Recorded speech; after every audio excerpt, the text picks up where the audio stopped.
Assalamualaikum warahmatullahi wabarakatuh. Bersyukur atas nikmat Allah yang Allah limpahkan sehingga kita dalam keadaan sehat walafiat.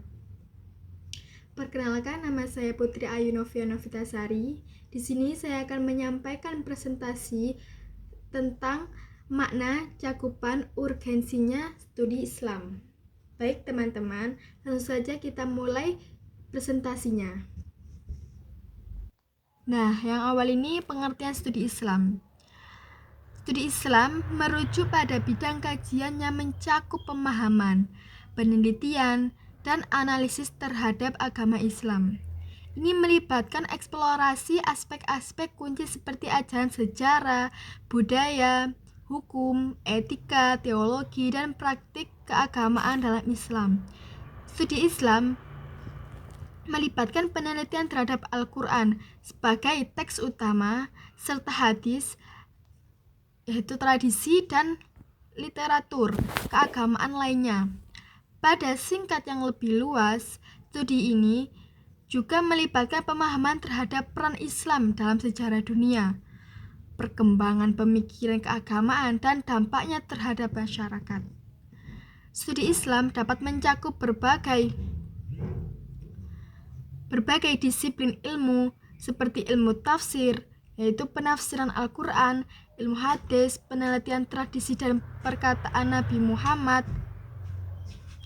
ilmu usuluddin, prinsip-prinsip teologis, ilmu fikih, yaitu hukum Islam, serta aspek-aspek sosial dan budaya dalam masyarakat muslim. Selain itu, studi Islam dapat memperdalam pemahaman terhadap berbagai aliran dan sekte dalam Islam.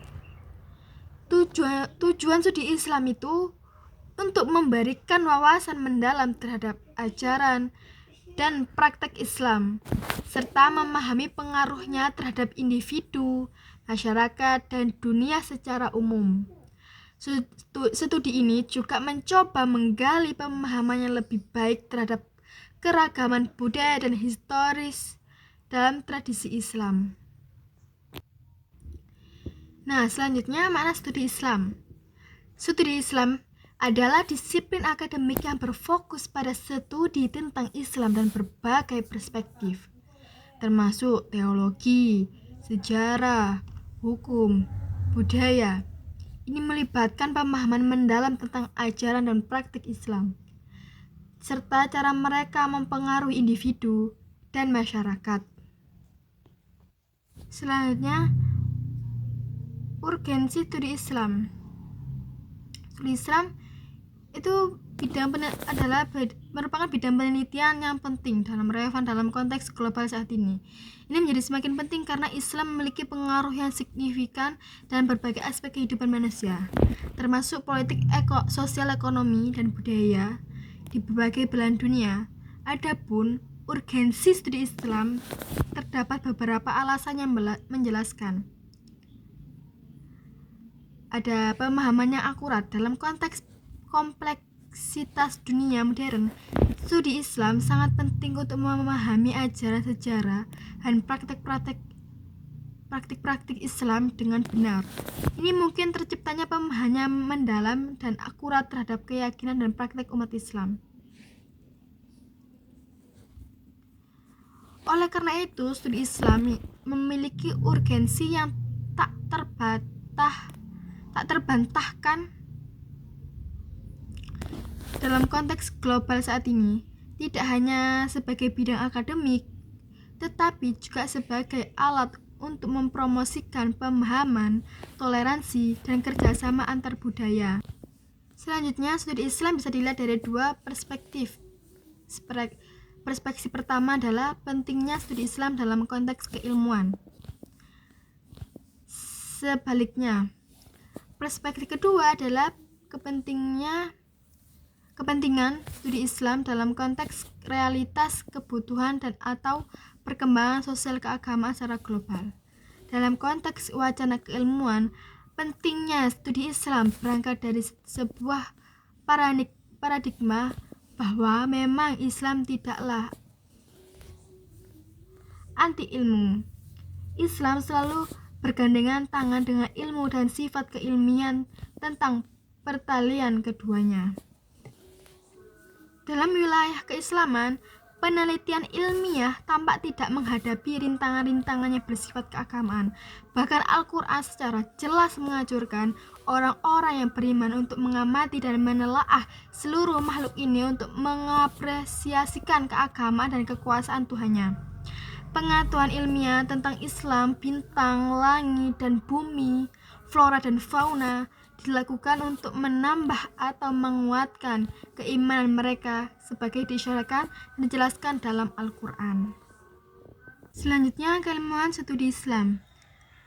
Keilmuan studi Islam ini mencakup berbagai bidang pengetahuan berkaitan dengan agama Islam, termasuk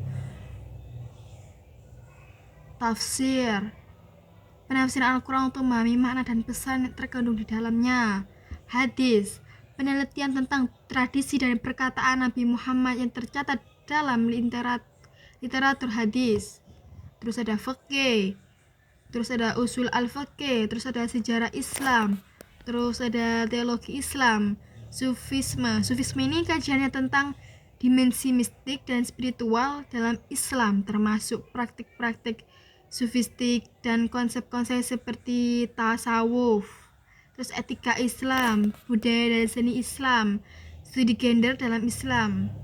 Studi gender dan dalam studi Islam ini penelitian tentang peran gender dalam masyarakat Islam dan memahami terhadap ajaran Islam terkait gender. Keilmuan dalam studi Islam bertujuan untuk memberikan pemahaman yang komprehensif tentang agama Islam dan berbagai sudut pandang baik secara teologis, sejarah, hukum, sosial, budaya maupun spiritual. Ini membantu dalam memperdalam pemahaman terhadap ajaran Islam dan dampaknya dalam kehidupan individu dan masyarakat muslim. Selanjutnya, studi Islam termasuk dalam wilayah pengetahuan. Hal awal yang perlu dikembangkan bahwa pada setiap kata baik arti etimologis maupun terminologis dalam studi Islam harus jelas dan dibangun dengan rumusan yang tegas. Jika studi Islam termasuk dalam wilayah ilmu pengetahuan, hal yang perlu dikembangkan adalah bahwa pada setiap kata baik dari arti etimologis maupun terminologis dalam studi Islam harus jelas dan dibangun dengan rumusan tegas. Nah, tradisi tersebut yang dikembangkan oleh Al-Ghazali ketika ia membangun atau bahkan menghidupkan kembali diskursus ilmu-ilmu keagamaan, pendefinisian yang jelas dan tegas ini tidak serta-merta sampai pada finishing point yang akhirnya selesai. Setiap pembatasan yang telah ditetapkan hendaknya menjadi starting point untuk ditelaah lebih lanjut. Terus selanjutnya, pendefinisian yang jelas dan pembatasan yang jelas. Itu adalah langkah awal yang memasukkan studi Islam keislaman ke dalam wilayah ilmu pengetahuan. Langkah selanjutnya adalah menentukan di mana sebenarnya ruang ilmiah studi keislaman tersebut. Penentuan semacam ini penting untuk dikedepankan karena akan menentukan langkah-langkah selanjutnya. Namun demikian, tentunya terlalu jauh untuk membicarakan hal itu. Studi Islam dalam konteks yang awal diharapkan mampu bersentuhan dengan perkembangan wacana atau kajian lain yang telah berkembangan terlebih dahulu di masyarakat lain. Demikian presentasi dari saya ucapkan alhamdulillah. Mohon maaf atas kekurangannya dan salah penyampaiannya. Wassalamualaikum warahmatullahi wabarakatuh.